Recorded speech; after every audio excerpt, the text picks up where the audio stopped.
Well, I'm waiting for the ferry across the Mersey, well, across the Mekong. So I've got to get over to the other side there. Well, it's nice and clear out today. Although cloudy would have been better. I got a big ride to Hong Sa in a few minutes. Just thought I'd do a gear review. So this is the Steed, looking a little bit dirty, but I'll just move it. Okay, that's all right there. So just anyone who's interested in what gear I've been riding, I'm on a Cannondale Topstone aluminium 4105, which has been fantastic. I love this bike. It's taken some abuse on these roads, that's for sure.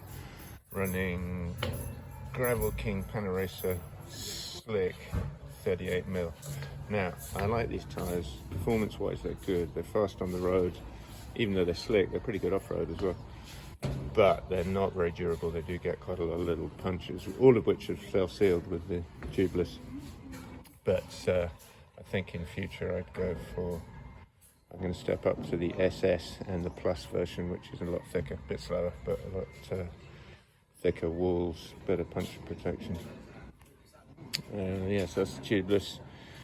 Disc brakes have been great. I had to change pads on the back once. Been doing a lot of riding downhill on the brakes because the roads are so bad.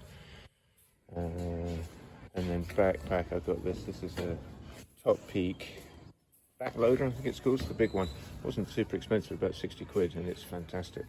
Mainly because inside it is another dry bag, which is also a vacuum bag. So you fill that up, open the valve, squeeze all the air out, close the valve, and then it just slides into the main bag, which means I don't have to take the bag off every day like I used to, the old one, and then fiddling around with clips and straps. It just slides in, rolls up, perfect. And then I've also got this, as you can see there, this is metal. It's originally called the Woho from Taiwan, but this is the Chinese fake version. Rhino wool, costs about $10. And what that does is it clips onto the saddle rail, and that stops the bag from swaying. But when using oversized saddlebags for backpacking, bag sway is a real pain in the ass. When you get out of the saddle, it starts swaying around and just sort of throws you off. This, very light, easy bit of gear, just stops the bag moving. And it's even got, you can see the two little holes in it.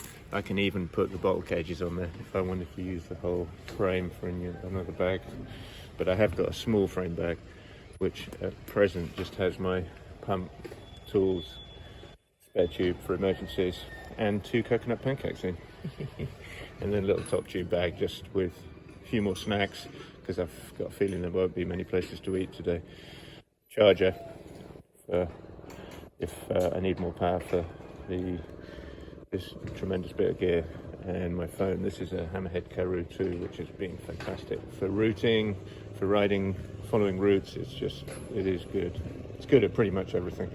Better than my old Garmin 530, which was hopeless. Couldn't follow a route if it tried. It was a bit like turn-by-turn navigation from the 1980s, whereas this one always seems to be on the ball.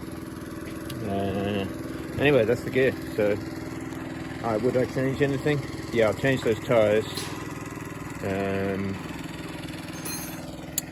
That's about it. I think I got it spot on. I don't think I've brought anything that I haven't used, apart from spares and tools, but I'm very happy to carry those. I've only got 2 water bottles, 2 750ml water bottles. I haven't always filled them. I think one of the big mistakes people take bikepacking is carrying too large gear. That's the first thing, and they often carry too much water. In Southeast Asia, there's always shops, almost always shops you can get water, and if not, you can just sort of ask someone, go up to someone's house. I've done that before. They'll always give you water. People are very sweet there.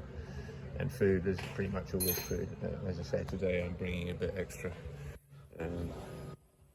So, yeah, I wear 1 set of cycling clothes, which I wash when I arrive, carry a little bag of soap powder, 1 set of clothes for the evening, pair of flip-flops, a couple of chargers, wash kit.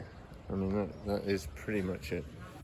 Anyway, so that's light bikepacking in the northern ranges of Laos, which I have to say has been fantastic. Anyway, heading for near to the border today, and then cross back to Thailand tomorrow.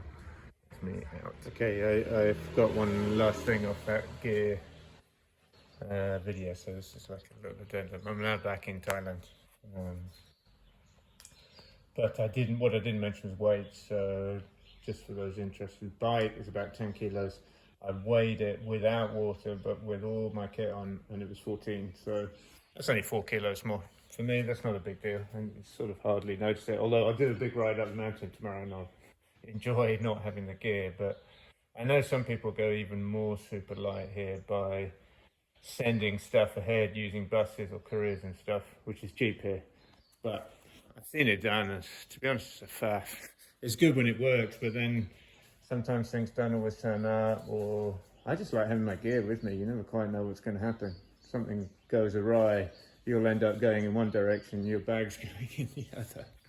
You know, so I'd rather just have my stuff with me. For 4 kilos, that's fairly lightweight. I could probably get it down a little bit, but that'll do me. Anyway, that's pretty much the end of the tour.